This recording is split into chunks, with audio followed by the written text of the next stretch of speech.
यानी जो सरकार सत्ता में है वो सत्ता में रहने काबिल नहीं है, ये मैं आज कह सकता हूँ। मेरे अपने गांव में मुझे 50 वोट मिले, ये कैसे हो सकता है? कहते मेरे अपने गांव में और घर से मैंने देखा।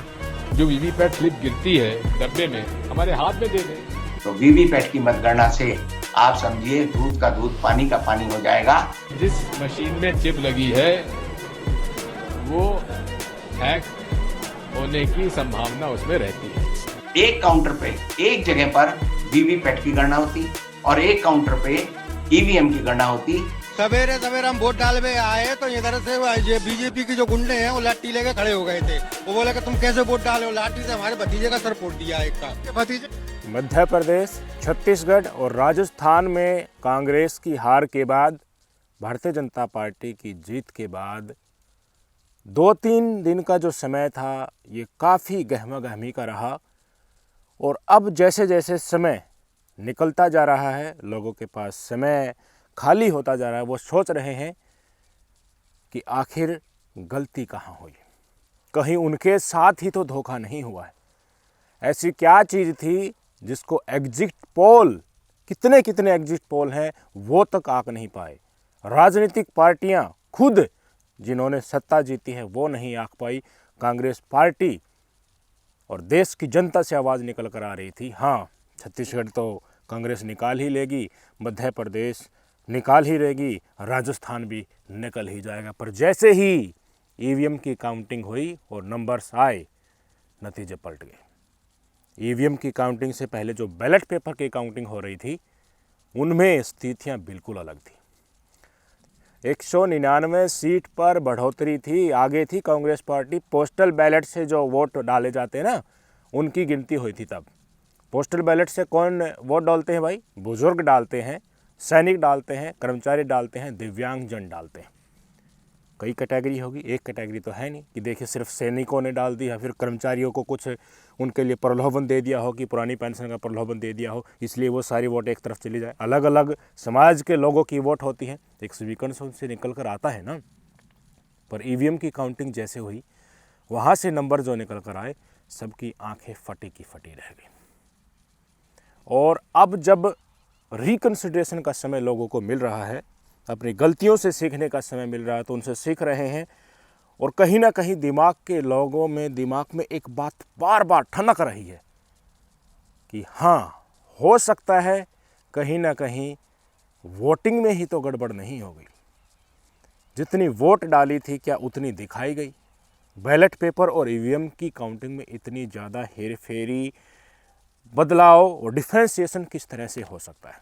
आज सुबह सुबह मध्य प्रदेश कांग्रेस ने ट्वीट करके अंतर मन में जो सवाल पल रहे थे, जो उठ रहे थे, जो जिज्ञासा थी, वो बयां कर दी। आपके स्क्रीन पर मैं आपको ट्वीट दिखाना चाहूँगा एमपी कांग्रेस का। ईवीएम जीत गया, आपका मत हार गया। ये मध्य प्रदेश कांग्रेस ने ट्वीट किया सोशल मीडिया प्लेटफॉर्म पर। मध्य प्रदेश से दिग्विजय सिंह का भी बयान आ चुका है, कमलनाथ का भी बयान आ चुका है। दिग्विजय सिंह ने तो कह दिया था कि देखिए जो भी इलेक्ट्रॉनिकली चलने वाली मशीन होती है उनको सबको कंट्रोल किया जा सकता है। दिग्विजय सिंह ने यह भी कहा कि देखिए आप वोट डलवा रहे हैं तो एटलीस्ट हमें उसका प्रूफ तो दीजिए, और होना चाहिए। देश की जनता वोट डाल रही है, 5 साल के लिए हम किसी सरकार को राज्य चलाने के लिए दे रहे हैं, देश चलाने के लिए दे रहे हैं, 5 साल के लिए उसका हक देश के तमाम संसाधनों पर दे रहे हैं, तो क्या हमें ये हक नहीं है कि हमें वोट डालने के बाद एक वो पर्ची थमा दे कि भाई आपकी वोट इस पार्टी को पड़ी, हमें सेटिस्फेक्शन हो जाएगी। हमने बटन दबा दिया, पता ही नहीं पड़ा वोट कहाँ गया। हमारे हाथ में क्यों नहीं मिलता वो बैलेट पेपर? हमारे हाथ में वोट क्यों नहीं मिलता? जो वीवीपैट स्लिप गिरती है डब्बे में, हमारे हाथ में दे दें। तो हम मूल बात यह है कि जिस मशीन में चिप लगी है वो हैक होने की संभावना उसमें रहती है। यकीन मानिए, अगर आप मतदाता भारतीय जनता पार्टी के हैं, कांग्रेस के हैं, टीएमसी के हैं, समाजवादी पार्टी है, किसी के भी हैं, आज के दिन ये समाज की सच्चाई है, जनता की सच्चाई है। किसी को भी विश्वास नहीं है कि ईवीएम से डाला गया वोट सही जगह पर गया है। तो क्यों ना एक पर्ची निकाल कर दी जाए वोट डालने के बाद कि भाई आपकी वोट देखिए, यहाँ पढ़िए। कोई भी असमंजस होता है तो भाई साहब, अगर प्रूफ लोगों के पास होता है तो एक जगह मिलान करके चीज़ों को आसानी से परखा जा सकता है, पर नहीं, इतने सालों से ये चीज़ें चली आ रही है, जिज्ञासा लोगों के मन में है, बैलेट पेपर से चुनाव नहीं कराया जा रहा है। काफ़ी देशों में कई अलग अलग मुद्दों को लेकर, कुछ खामियों को लेकर, कुछ गड़बड़ियों को लेकर, कुछ चेतावनियों को लेकर ईवीएम को बंद कर दिया गया है, बैलेट पेपर से चुनाव हो रहे हैं, पर हमारे देश में नहीं। हो सकता है अब जो विपक्ष में है, उन्होंने जब वो सत्ताधारी पार्टी में थे तो ईवीएम की मलाई खाई हो, और अब ये वाले मलाई खा रहे हैं। उन्होंने उस समय पर बात दबा कर रखी, अब ये बात दबा कर रखें, इसलिए विपक्ष वाले चाह रहे हैं कि ये ना उठाएं, जनता ऐसे ही भुगतती रहे। लोग ये कह रहे हैं कि हम जेल जाने के लिए तैयार हैं, राहुल गांधी निकल कर आए रोड पर, ईवीएम के लिए आंदोलन करे कि ईवीएम को हटा दिया जाए और बैलेट पेपर से चुनाव कर दिया जाए। होना चाहिए कि नहीं होना चाहिए? सेटिस्फैक्शन तो सबसे ज़्यादा ज़रूरी है। 5 साल के लिए मालिक बना रहे हो तमाम देश और राज्य के संसाधनों का भाई साहब आप लोग,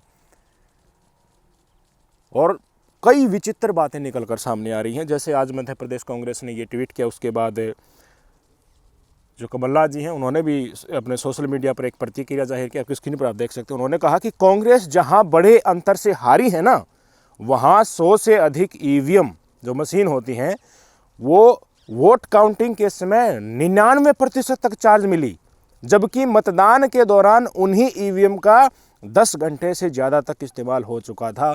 तो ये कैसे संभव हो सकता है?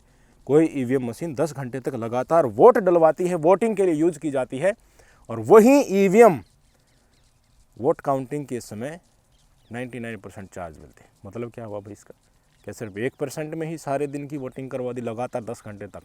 1% ही बैटरी उनकी जिस तरह से डेड हुई उनकी, इससे देश की जनता को क्या संकेत मिलता है भाई साहब? लोग कह रहे हैं ईवीएम से हो रहा है ना, तो वीवीपीएटी जिसको बोलते हैं, वीवीपैट जिसको बोलते हैं, उनकी भी गणना होनी चाहिए। गणना होगी और दोनों का मिलान कराया जाएगा तो ताल ठोक कर लोग कह रहे हैं कि नतीजे कुछ हो रही होंगे। जो सत्ता में अब मुख्यमंत्री पद और मंत्रियों की शपथ लेने जा रहे हैं, हो सकता है उन्हें सत्ता से बाहर का रास्ता भी देखने को मिले। तो वीवीपैट की मतगणना से आप समझिए दूध का दूध पानी का पानी हो जाएगा। और मैं आपको दावे के साथ कह सकता हूं, हर कॉन्स्टिट्यूंसी में आपको कहीं भी दोनों समानताएं नहीं मिलेंगी कि कितने मत मिले हैं। ये बताता है कि हमारा चुनाव आयोग का जो मतगणना का सिस्टम है वो फर्जी है, गलत है। लोगों के अंदर कई सालों से सवाल खड़े हैं, और ये बात है सुप्रीम कोर्ट में इस बात का केस चल भी रहा है ऑलरेडी कि वीवीपैट को एक अलग काउंटर पर गिनती की जाए और ईवीएम को अलग काउंटर पर गिनती की जाए, ताकि लोगों की संतुष्टि हो सके। पर जैसे आप सबको पता है न्यायालय में कितना समय लगता है, वो मामला खिंचता चला जा रहा है। पर देश की जनता को अब की बार बिल्कुल भी विश्वास नहीं हो रहा। मूड, लोगों के मूड से ही तो पता चलता है ना किसकी सरकार आई, तो उस मूड के अनुसार ही वोट डालकर वो आते हैं। लोगों का मूड, एग्जिट पोल ने जो कहा, मूड ने जो कहा, एंटी इंकम्बेंसी जहाँ पर चल रही थी, जिस तरीके से खुद ही भाजपा भी मान रही थी कि यहाँ से तो सरकार चली जाएगी, कांग्रेस को भी लग रहा है तुम्हारी आई जाएगी, पर चीज़ें उसके विपरीत हो गई, जो किसी ने सोचा नहीं था। तो लोगों के अंदर जिज्ञासा नहीं उठेगी? डेफिनेटली उठेगी। और अब जिस तरह से कांग्रेस पार्टी ने मध्य प्रदेश से आवाज़ निकल कर उठी है, अपने आप में सार्वजनिक तौर पर इस तरह की चीज़ें कहना बहुत बड़ा, इसके लिए एक वैलिड आधार चाहिए होता है। कहीं ना कहीं उनको सटीक तौर पर लगा होगा। कमलनाथ ने तो ये भी कह दिया कि मुझसे कई लोग मिलने आए हैं, हमारे इनके ही खुद विधायक जिनका खुद का गांव है, उनसे उनको 50 वोट भी नहीं मिले। जिस गांव से कोई विधायक होता है, यार इतने दिनों से घूमते रहते, क्या 50 वोट भी नहीं मिलेंगे? एक विधायक के हो जाए, 200 के साथ हो जाए, कई विधायक उनसे मिलने आए, 50 वोट भी नहीं मिले, तो कहाँ गए भाई उनके वोट? लोगों का शक दिन प्रतिदिन बढ़ता जा रहा है। और अब मध्य प्रदेश कांग्रेस ने जिस तरह से खुलेआम इस चीज़ों का ऐलान किया है, लोग जो वीडियो अब वायरल हो रही हैं उस समय पर कहीं ना कहीं दब गई होंगी, आ रही हैं कि देखिए भाजपा ने जो मेरा बूथ सबसे मजबूत नाम से प्रोग्राम चला रखा है, बूथ लेवल तक लोग खड़े कर रखे हैं, उन्होंने गुंडई तक की है, लठ लेकर खड़े हो गए थे कि देखेंगे किसको वोट डाल रहे हो। एक इंसिडेंट सामने आए भी कि एक वोट डालने वाले के वो सिर पर चोट भी मारी गई थी, और फिर भी हॉस्पिटल तक उसको ज़बरदस्ती नहीं ले जाना दिया जा रहा था, ज़बरदस्ती की जा रही थी, इस तरह की चीज़ें। सवेरे सवेरे हम वोट डालवे आए तो इधर से ये बीजेपी के जो गुंडे हैं वो लाठी लेके खड़े हो गए थे। वो बोले कि तुम कैसे वोट डाले हो, लाठी से हमारे भतीजे का सर फोड़ दिया एक का। भतीजे देश की जनता लोकतांत्रिक व्यवस्था से इसी तरह चलती है कि कोई देश के संसाधनों पर मनमानी न कर ले, तानाशाही ना मिल जाए। जिस खून का कतरा कतरा बहाकर हमारे देश के वीरों ने पता नहीं कितना सालों तक अपना बलिदान दिया, कितने नौजवान मर गए, देश के लिए अपना सर्वोच्च बलिदान उन्होंने दे दिया, गर्दन कटवा दी। छोटी छोटी एक क्रूरता, जो छोटा देश के लिए जो काम की थे ना लोगों ने, छोटी छोटी उस चीज़ के लिए अंग्रेज़ों ने हमारे स्वतंत्रता सेनानियों को फांसी के तख्ते पर चढ़ा दिया, तोप के आगे बांध कर उड़ा दिया, महिलाओं के ऊपर बहुत बड़ा अत्याचार किया गया। ये तमाम चीज़ें हमने सही हैं। और इतने कष्ट के बाद जो आज़ादी हमें मिली है, जो लोकतांत्रिक संवैधानिक व्यवस्था हमें मिली है, अगर उसमें आज के इस समय में मॉडर्नाइजेशन के युग में इस तरह से खिलवाड़ होता हुआ नज़र आता है तो ये सबसे बड़ा दगाबाजी का संकेत है इस देश की जनता के लिए। इसके लिए विपक्ष को आंदोलन करना चाहिए। जनता तैयार बैठी है, निकल कर आइए। और जहाँ जहाँ अब चुनाव हुए हैं, मध्य प्रदेश में, छत्तीसगढ़ में, राजस्थान में, यहाँ पर चाहे वो हारा हुआ विधायक हो या मतदाता हो या फिर कोई कार्यकर्ता हो, उनको पेटिशन डालकर कोर्ट में, रेस्पेक्टिव हाई कोर्ट्स में जाना चाहिए कि वीवीपैट की गणना होनी चाहिए। ईवीएम की जिस तरह से गणना हुई है, वो वीवीपैट की गणना होगी तो काफ़ी समीकरण पूरी तरह से साफ़ हो जाएंगे। अगर वो ईवीएम की काउंटिंग से नहीं मिले तो चीज़ें बिल्कुल पानी की तरह साफ हो जाएंगी।